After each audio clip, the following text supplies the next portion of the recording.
Good morning, everybody. Welcome back to my YouTube channel, Traveling Gun. I am Thomas and I am a regional flight attendant. So today I begin a 4-day trip, and this trip was originally a 4-day on a 200, and what I did was I mixed and matched with the other ones to try to maximize on my hours. So like today I do a turn on a 200, swap planes, go to a 900 into my overnight, come back.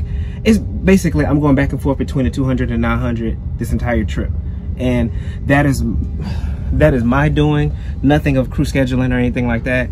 That was just me trying to get rid of a 200 trip because I had multiple legs, like 6 legs, and they still equate to minimum day. So that was just me getting rid of it to just try to work as less legs but still maximize on the hours, if that makes sense.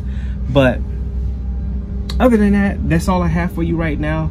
I'm finna get these pre-flight checks out the way and get ready to board, and I'll see you guys once I get to, where am I going today? Jacksonville, North Carolina. I'll see you guys a little bit later on.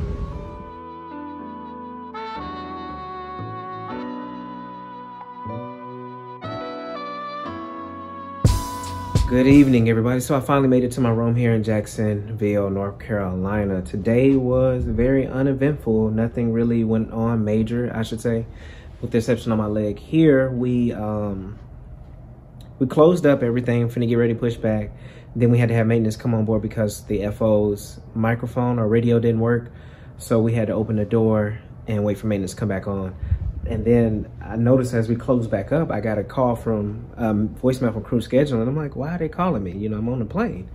But basically they were calling just to make sure everything was, you know, they see that we did a gate return, which technically we never left the gate at all, but it was a gate return, and that they were just calling to check up, making, you know, thanking us for hanging in there, I guess to be for the delay or whatever that we were taking. I'm not for sure, but it was nice of them to call, for them to do that.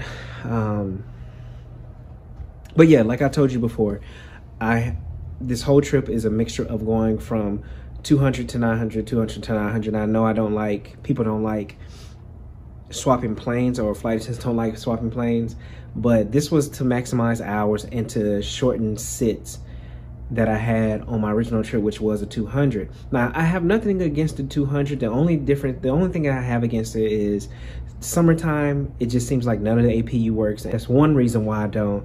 Second reason is you end up with 6 legs back and forth on those most of the time, and that's no bueno. But other than that, the passengers are pretty chilled, laid back. You run your own show, you do your own thing. You don't have to worry about anybody else, or if you're one of those people that don't want to deal with other flight attendants' personalities and all this other stuff, you can work the 200 and you run your own show. So, but those are the only reasons why I don't like it. And to ask, yes, there are a lot of 200s that APUs do not work. So I will be going back and forth tomorrow. After I go back to Atlanta from here, I will get back on a 200. I'm on a 200 all day. So for like, what am I doing tomorrow? 2 or 3 legs. I think I'm on a 200, and that's really it. But I have 0 sits in between. So everything is basically the 55 minutes to allow them to clean and to get the plane ready. And I go on about my day. So I'm on a 900 right now in Jacksonville, North Carolina, and that's it. But I'll see you guys a little bit later on tomorrow. I'm finna edit a video. I set an appointment for the gym, which is about in like 45 minutes, so I have time to start editing a video, and I'll see you guys in the morning. Good morning, everybody. Today is day 2 of 4, and I've already completed 1 leg from Jacksonville to Atlanta. Now I'm back on the 200 all day today, and I end up in Montgomery, as you can see. Small bends. This morning I was super duper tired. The van came 30 minutes late, and we basically reported 15 minutes late to the gate because of the van. So, but we still ended up closing on time because we didn't have that many passengers. So we still ended up closing the door on time, and then even having to de-ice. So everything worked out in our benefit, but we were just, basically I could have stayed asleep a little bit longer if I knew he wasn't gonna come until 5 o'clock. We're supposed to leave at 4:30. But it is what it is. But I'll see you guys a little bit later on once I get to Montgomery. Good afternoon, everybody. So I finally made it here to Montgomery. Today was very, very uneventful. I am super duper sleepy. Like, I went to sleep in the van, and I guess, I don't know, I felt like I slept for a long time, and I started choking on some spit. I guess I started drooling, and I woke up coughing. And then, of course, the whole van just kind of turned around and looked at me like, nah, I was choking on my spit. But it's kind of early, so what I'm gonna do is I'm end up taking a nap for about a couple of hours since I am tired from waking up this morning. And like I said, we was delayed. And I'll probably wake up and go work out because there's not really too much to do around here in Montgomery as far as where we are. Oh, that's another thing. So we have on our app with our schedule, it tells us, you know, like the restaurants and things that are around here. So somebody left a comment saying that it's not the safest place, and you know, just some other things in there. It's just said it's not the safest place.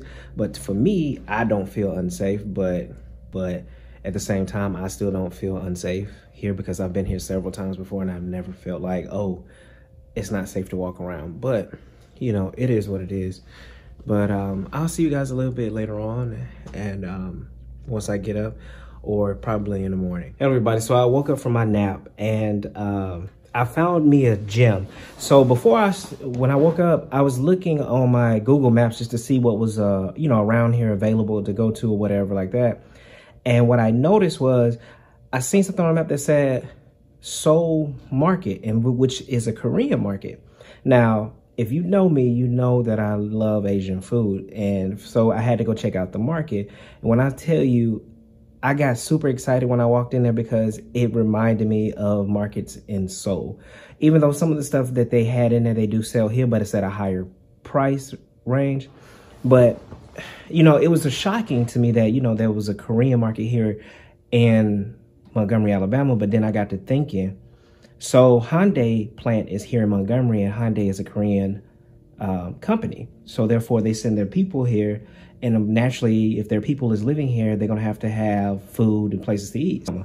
So, but the place over here by our hotel in Montgomery, there's like 3 different Korean barbecue places, which I wanted to go to, but it was a little bit too packed for my, you know, anxiety with too many people in there. So I just settled on the Korean market, and this is what I got. Some Ichiban noodles, which those are Japanese noodles or whatever, which they don't sell those here because I have a market that's by my house that sells different types of food.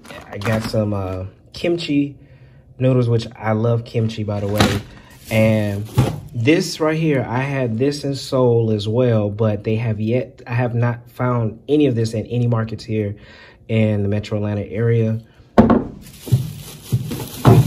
As well as this one, I had both of these here. So balloon flower, honey, and pear. These are actually really good. So basically, I pretty much got kimchi noodles. I didn't like any of the chips because they had different chip flavors, but I didn't really eat any chips when I was over there. So, but I'm super excited about this, that I found this little spot. Now I'm trying to find layovers just so I can come back here. And I wish I would have brought another bag because I didn't bring an extra bag to, you know, I didn't think I was going to do anything, because what I would have done was got the extra bag and I would have used it to buy the noodles and stuff here, because here is a lot cheaper than it is in Atlanta, like a whole lot cheaper than it is in Atlanta. And I would have just basically bought them by the, you know, the packs, like the 12 packs and stuff like that, because they were selling those in there as well. They didn't have bibimbap, which I was looking for because I wanted some bibimbap to eat. If you don't know what bibimbap is basically rice, seaweed, carrots. Can't think of what else it is, but it's just basically vegetables, and you can put like a chili paste on top of it to make it kind of spicy.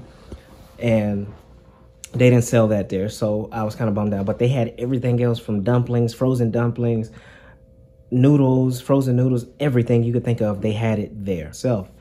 But when I was checking out, you know, he finished ringing me up. I said, "Kamsahamnida," and he kind of did like, "What?" And it put the biggest smile on his face, and he said, "Kamsahamnida" right back to me. And that just basically means thank you in Korean, which I tell everybody wherever I go, I learn how to say, excuse me, please, thank you, and hello. at least I know those 4 terms in whatever country that I'm going to. So I'm super excited about this now because I'm looking for layovers in Montgomery now, even though it's only 200. But I do want to try those Korean barbecue places here because why not? I can't go to Seoul right now, and you know, and I planned on going back. So I feel like I just been rambling, but I'm super excited about this little spot that I found that I didn't even know existed. So I have to go find something to eat because I'm not gonna eat these noodles. I have to find something to eat. I'll see you guys in the morning.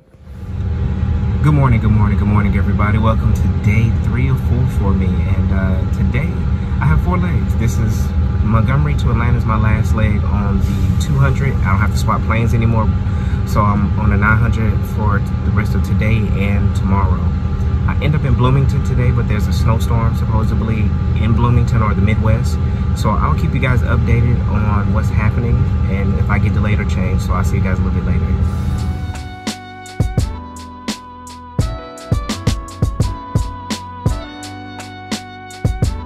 Good afternoon, everybody. So I made it here to Bloomington, Illinois, and today was a very good day.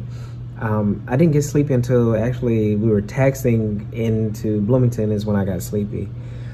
But today on my flight, I had a unaccompanied minor, and she was just like the cutest thing ever. You know, I love the kids. Like, I have a soft spot for kids in my heart. So I was helping her with a bag because she got on first, and she had like a stuffed animal. And she told me that was her friend. I said, what's your friend's name? She says, Mr. Fluffle. I was like, okay. So I spoke to Mr. Fluffle, and as she's sitting down in her seat, she straps him in his seatbelt, and I gave her a snack, and I gave her one for Mr. Fluffles as well. So what she did was she took the hand sanitizer, wiped it on her hand, and started wiping off her doll or whatever, as if he was wiping himself off. And just listening to her conversation with Mr. Fluffle saying that, okay, now we're going back home. You're not going to get me into any more trouble. And I just think that's the funniest thing because that just reminds me of my youngest daughter would probably do the same exact thing. But yeah, kids, you know, I love the kids. But other than that, today was very smooth, very uneventful. It was so crazy is everybody had on their masks. Nobody was trying to beat the system by like eating real slow or anything like that. Everybody had the mask on in, and it just went smooth. I have LMS to do because I have recurrent next month in February. So basically I have like a whole slew of stuff to do for that because it has to be completed by the time my recurrent shows up at, I think, like maybe a few days before. So they give you a month to do it. It's kind of like a study guide and I guess compliance in a sense of how you look at it, but they give you a whole month, but it's a lot of LMSs that I have to do. So they sent the email to me today, so I'm gonna get started on those right now. That way I don't wanna wait till the last minute because something can always happen to the system. But I'll see you guys a little bit later on tomorrow or today sometimes. Hello everybody, so I made it home. Sorry I didn't get to you all this morning, but I went home, came home, got a haircut. I had 3 legs today. From Bloomington to Atlanta, Atlanta to Greensboro, and I came back and I'm done. And so I want to let everybody know that my original trip was a 200, strictly 200. So what I did was I took a 14-hour credit trip and turned it into a 20-hour credit trip. So I added 6 hours just from going in and adding legs on a 900 and overnights on a 900 to my trip. Now, some people don't like doing that because, you know, you're swapping from 200 to 900, 200 to 900, and a lot of people don't like to swap. Me, I look at it like this is what I have to do in order to maximize on credit hours and not go into my off days. So I'll do whatever it takes not to pick up on my off days just to maximize the credit, whether it's swapping planes or picking up out of base, something like that I will do. And, you know, that's kind of what you have to do here at a regional. I don't know what it's like at a mainline, but at a regional, if you want to maximize on credit, especially if you're really, really junior, you're not, even if you want the maximum credit hours, it's not likely that you would. I'm not saying that it's not possible because you can get it, but it's not likely that you would because a lot of senior people want the maximum credit hours. So you have to kind of play around with open time to get the maximum credit hours. But I'm off for a few days, do some things around the house. I see you guys on the next vlog. As always, hug on the ones that you love. Tell the people that you love them because tomorrow's never promised. Till next time, traveling good.